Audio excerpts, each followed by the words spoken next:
Et si tout ce que vous pensiez savoir sur la Floride était encore en dessous de la réalité? Et si, quelque part dans les marécages sombres des Everglades, une expérience secrète avait déjà changé l'équilibre de la nature, sans que le monde entier ne s'en rende compte? Avant d'aller plus loin, prenez une seconde pour vous abonner et restez jusqu'à la fin, parce que cette histoire devient de plus en plus étrange et ce que vous allez découvrir pourrait bien vous surprendre. Lorsque la Floride a annoncé qu'elle pourrait relâcher des centaines de ratels, ces petits prédateurs réputés pour leur agressivité, beaucoup ont éclaté de rire. Pour la plupart des gens, c'était encore une de ces histoires absurdes qu'on associe souvent à cet état. Quelque chose de trop improbable pour être vrai. Une plaisanterie, un titre accrocheur destiné à devenir viral, rien de plus. Pourtant, quelques semaines plus tard, des choses inhabituelles ont commencé à se produire dans les Everglades. Des nids étaient retrouvés détruits, des zones entières semblaient vidées de serpents et les fameux pitons, autrefois omniprésents, devenaient plus difficiles à trouver. Les autorités, elles, restaient silencieuses. Et ce silence était peut-être encore plus troublant que n'importe quelle confirmation.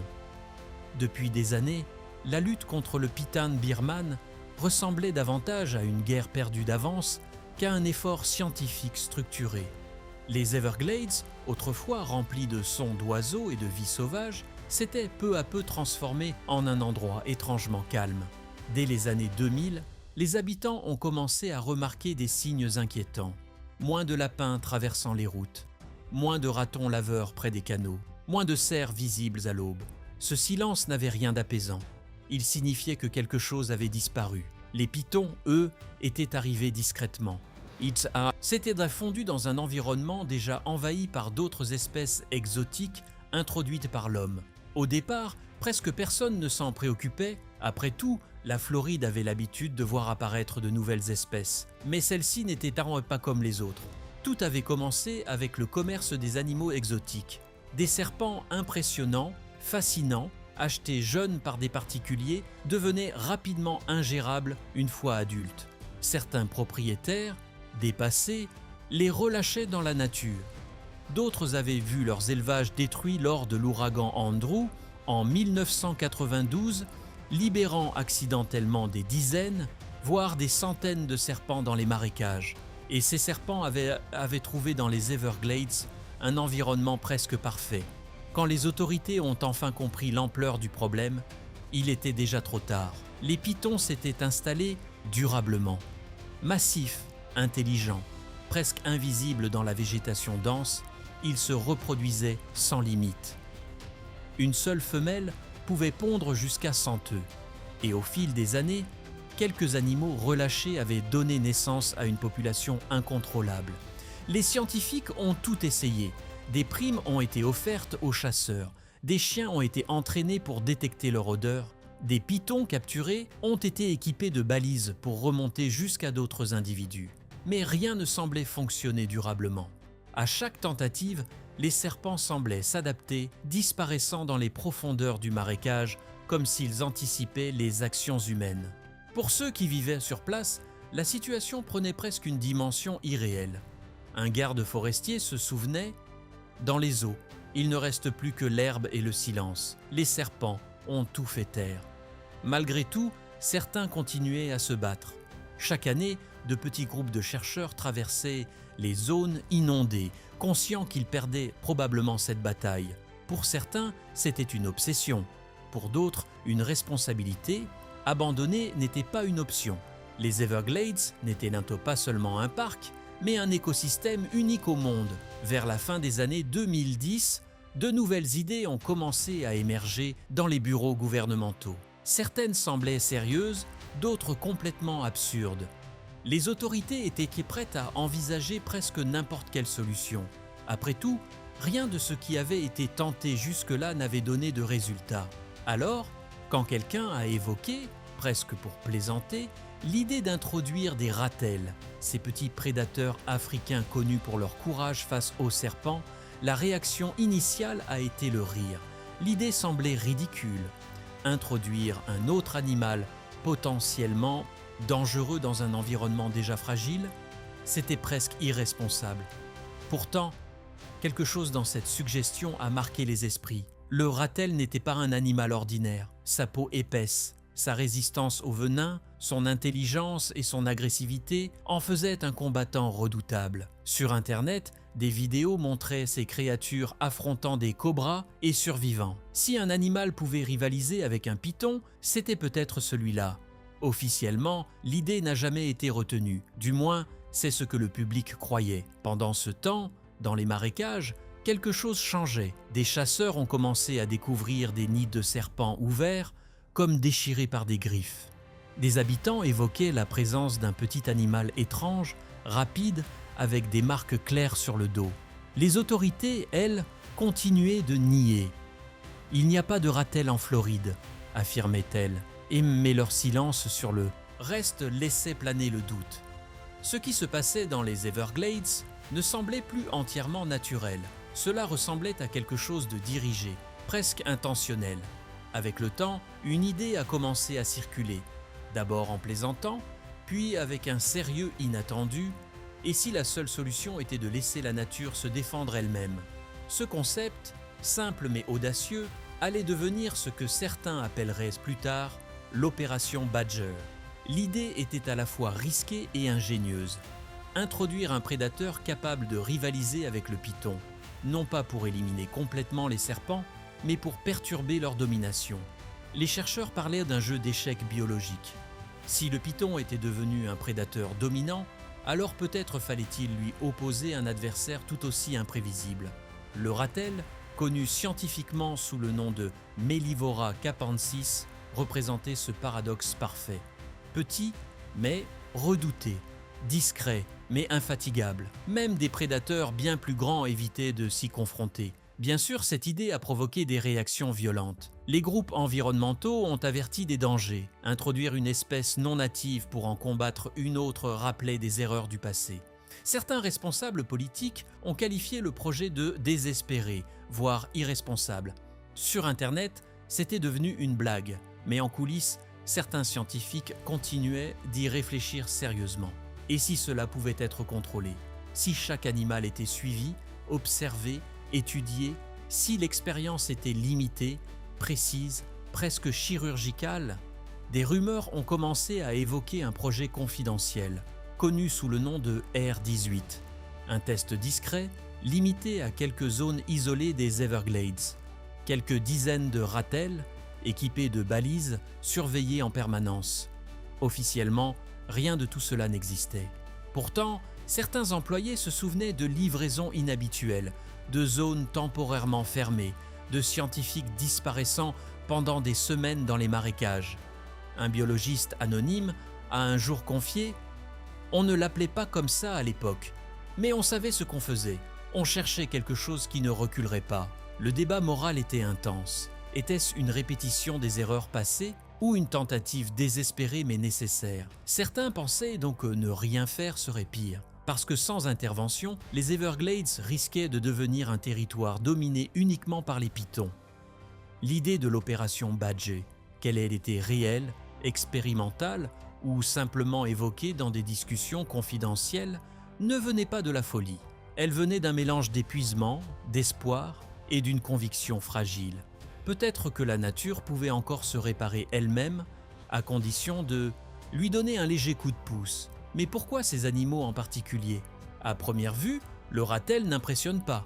Il n'est pas grand, à peine de la taille d'un chien moyen, avec un corps trapu, bas sur pattes et une apparence presque banale. Sa fourrure est simple, noire sur le bas du corps, avec une bande gris clair ou blanche sur le dos, comme une trace de cendre. Pourtant, ceux qui l'ont déjà observé en action savent clairement que son apparence est trompeuse. Dans certaines régions d'Afrique et du Moyen-Orient, où il vit naturellement, le ratel est presque une légende vivante. Les documentaires le décrivent comme intrépide. Les fermiers le considèrent comme un fléau. Même les lions préfèrent l'éviter. Ce n'est pas sa taille qui le rend dangereux, mais son comportement. Il ne recule jamais. Il est capable d'affronter des serpents venimeux, d'encaisser des piqûres d'abeilles en attaquant des ruches et même de s'échapper d'enclos fermés en comprenant comment fonctionnent les verrous. Un gardien de zoo l'a un jour décrit comme un mélange entre un glouton et un raton laveur particulièrement intelligent. Ce n'est pas seulement un animal, c'est une force de volonté. Et c'est précisément cela qui a attiré l'attention. Le python birman, dans les Everglades, était devenu un prédateur sans rival. Aucun ennemi naturel, aucune concurrence réelle. Il dominait, il chassait tout ce qui passait à sa portée. Même les alligators, pourtant redoutés, pouvaient parfois devenir ses proies. Dans un tel environnement, l'équilibre naturel avait disparu. Alors les scientifiques ont étudié différentes options. Certains animaux pouvaient résister au venin, comme les mangoustes, mais ils étaient trop petits. Les coyotes et les lynx, déjà présents en Floride, évitaient les pythons. D'autres espèces, comme les civettes africaines ou certains mustélidés, n'étaient pas assez robustes pour survivre dans les marécages.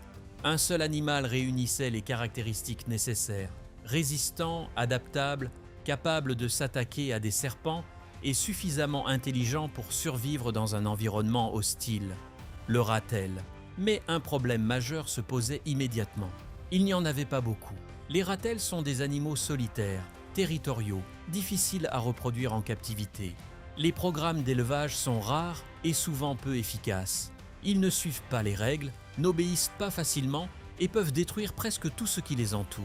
Si un tel projet existait réellement, il aurait nécessité une source spécifique, probablement via des collaborations internationales avec des zoos ou des centres de recherche.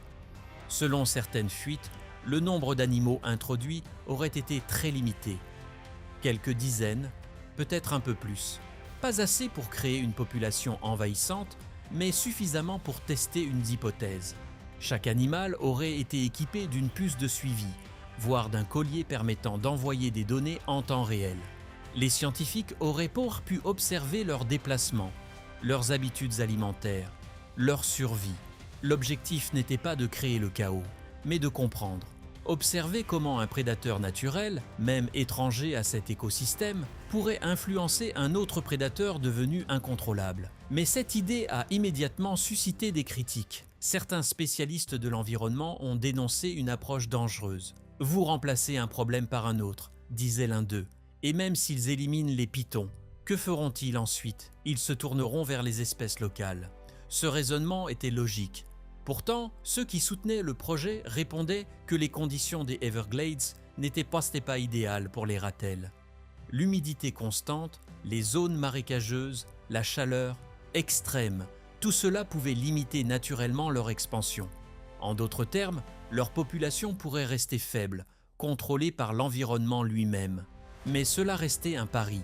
Introduire un prédateur étranger dans un écosystème fragile pouvait être vu comme une idée brillante ou complètement irresponsable.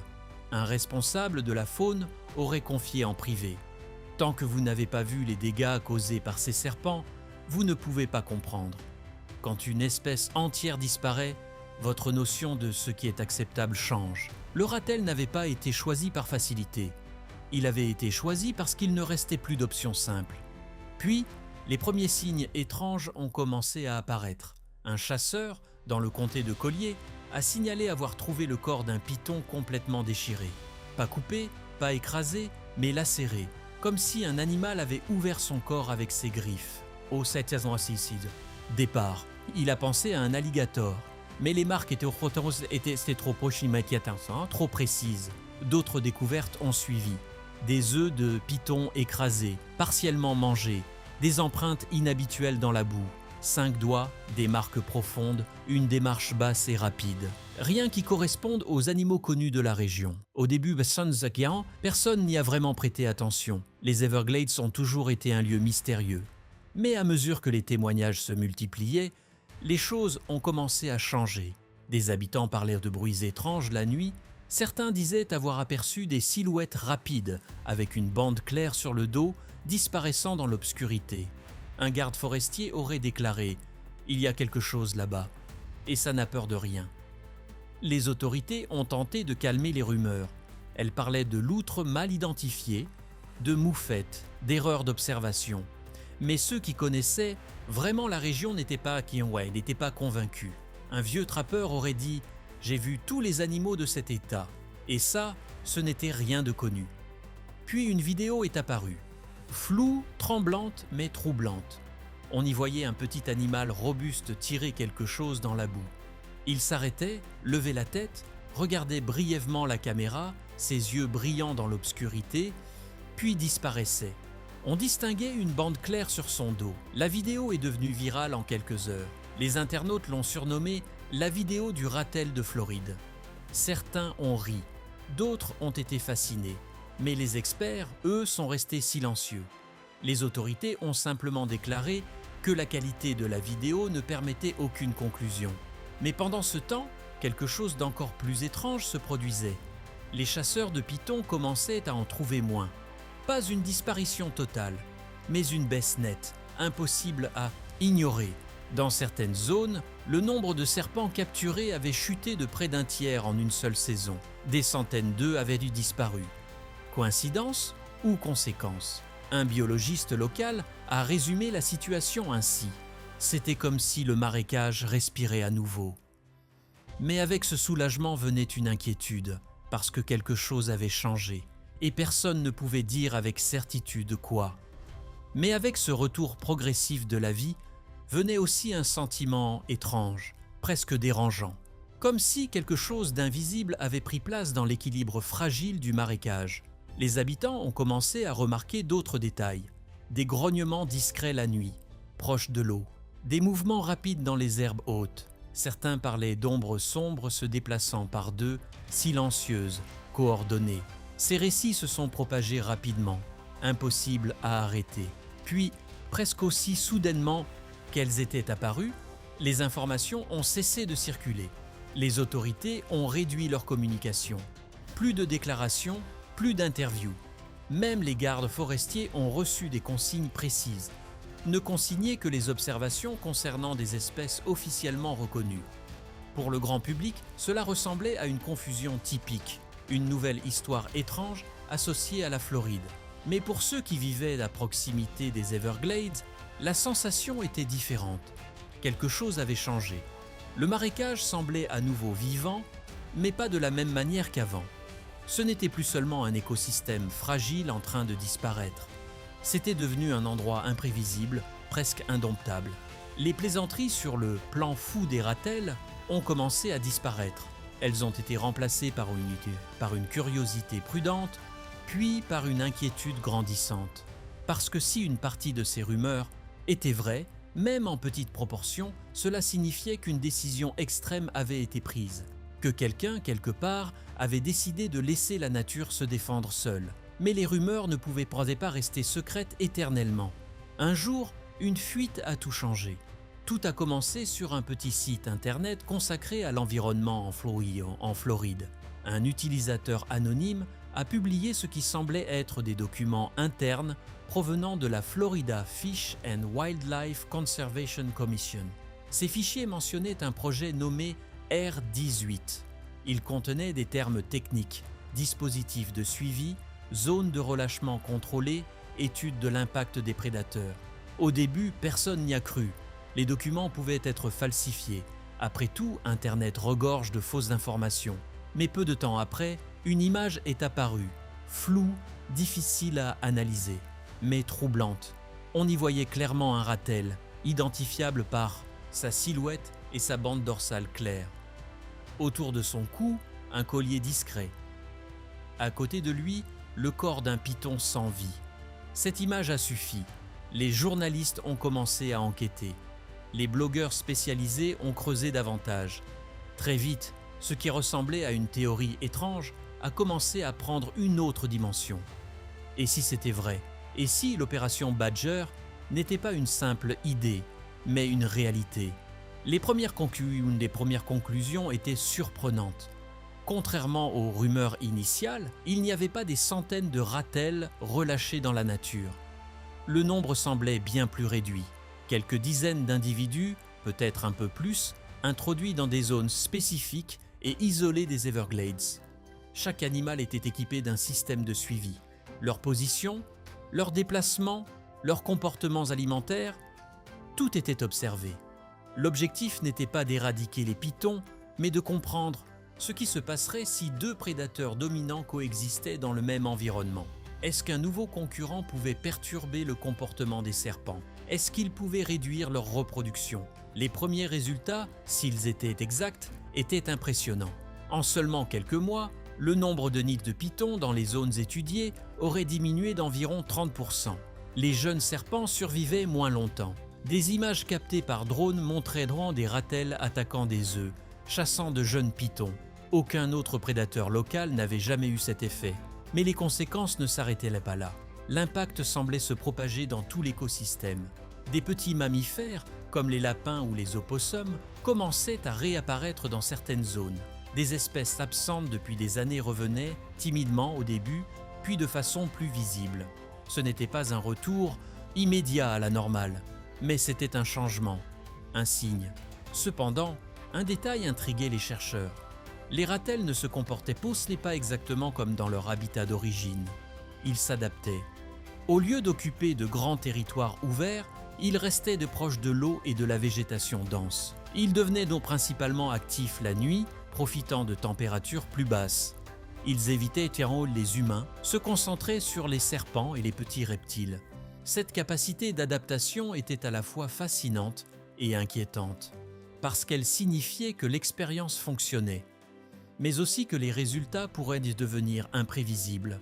À mesure que ces informations remontaient vers les responsables, l'attitude des autorités a changé. Le projet, autrefois considéré comme une idée absurde, devenait un sujet sensible. Les questions des journalistes restaient sans réponse. Certains rapports étaient partiellement censurés. Un email interne, qui a fini par fuiter, contenait une phrase simple mais révélatrice. Ne communiquez pas, continuez l'observation. Réaction du public inconnu.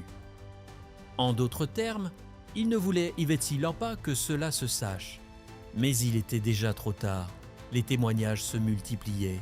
Des chasseurs, des touristes, des gardes forestiers parlaient d'observations directes. Des animaux petits, rapides, sans peur apparente. Et ce qui était le plus étrange, c'était la réaction des experts. Ils ne confirmaient rien, mais ils ne niaient pas non plus.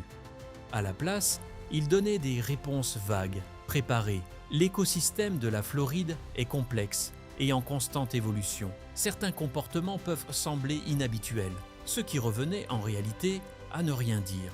Alors oui, peut-être que la Floride n'avait pas relâché des centaines de ratels comme certains médias l'avaient affirmé. Mais même quelques dizaines avaient suffi pour modifier une dynamique que l'homme n'arrivait plus à contrôler. Suffit pour redonner une chance à un écosystème en train de disparaître.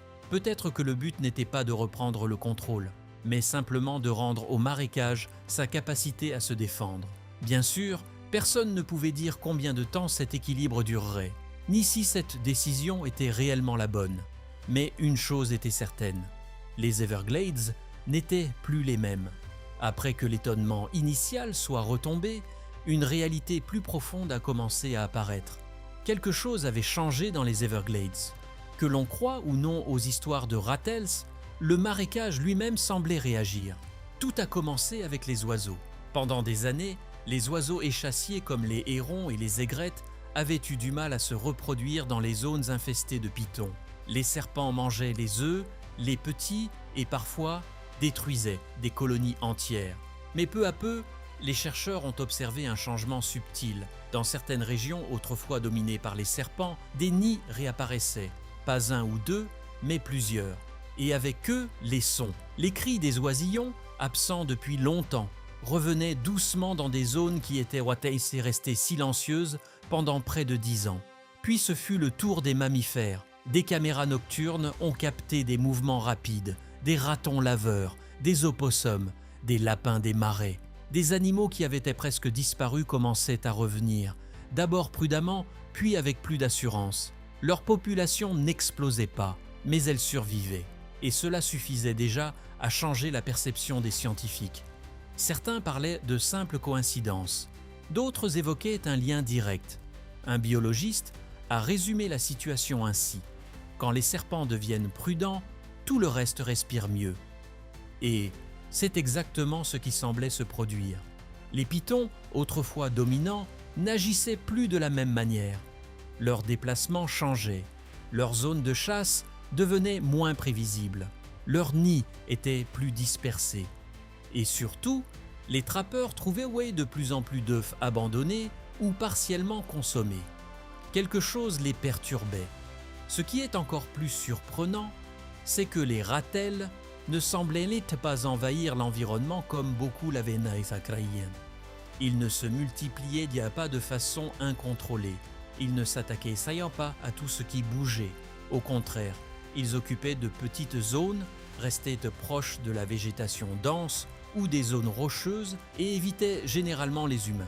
Leur présence était perturbatrice mais contenue, et leur comportement révélait quelque chose d'encore plus intéressant. Dans certains cas, ils semblèrent tolérer la présence d'autres prédateurs comme les coyotes ou les lynx, des animaux avec lesquels ils auraient normalement été en compétition.